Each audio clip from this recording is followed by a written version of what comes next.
Hello everyone. Before we get started, I do want to apologize for my absence last week. However, I am back with another tutorial, this time for the World Touring Car 700 at Spa. You'll want to be using the Red Bull X2014 Junior for this race with some racing hards on. As for the output adjustment, you'll want to tune it down to 92 so you get just under that 700 pp limit that you'll need for this race. Getting straight into the race then, we're going to stay on fuel map 1, braking very late at the 50 marker or even just afterwards. Going down into first, try not to go off track there. I did have to avoid that car, but you won't have to do that after the first lap. Anyway, on the straight here, foot to the floor, just going up through the gears. Obviously we don't want to short shift, but we don't want to over rev either. You don't need to lift for this bit. The other cars will have to lift, and I believe they'll have to brake as well. So you'll get quite a bit of time on them here. Again, very long straight, so just foot to the floor. Again, try not to over rev and not short shifting either, because you don't need to conserve fuel for this race. Braking at the 50 marker again, down into second. Try not to go into the back of the slower cars here.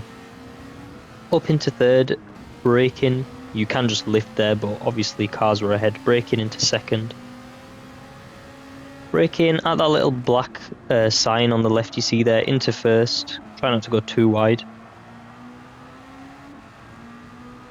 And then braking again into second, going back into third very quickly. Going up through the gears, and then after the 50 marker, braking into fourth, and just keeping the car steady around this bend.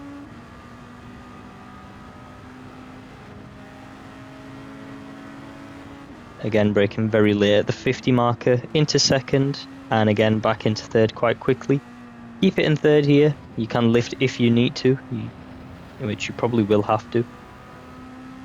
Braking quite late into second here.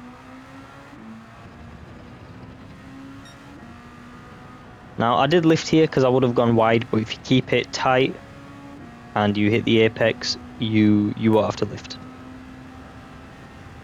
Also on the corners, try not to mash the pedal.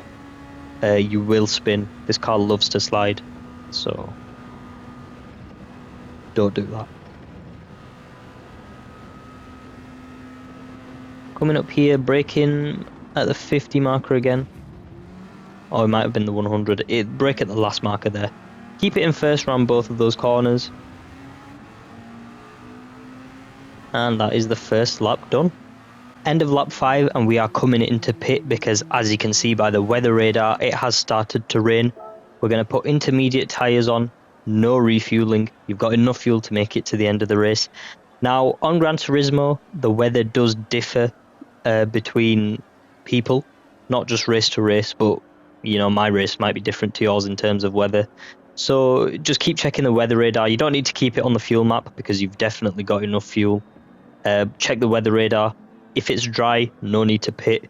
Obviously, if you look at your the bottom left when you're racing and there's the water level is high, you'll probably need to come in for inters or even wets.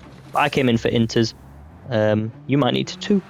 So that's all you need for the pit stop, and we're back out there. Coming around the final corner on the final lap. 1 lap of fuel left, just about. We're nearly 2 minutes ahead, and we crossed the line in first, taking home the gold. Not a bad race this week, easy like all the others, because obviously I'm driving, and because you followed my guide, it's easy for you. So kind of boring for both of us, you know. Anyway, I do once again want to apologise for last week's absence. I was very busy. I could not get a recording done. I could not get a video put out. But anyway, apologise. Hope you accept the apology. I'll be here from this week onwards. If this helped you, make sure to like, comment and subscribe for more videos like this weekly, I promise. Well, that's it from me. See you in the next one. Goodbye.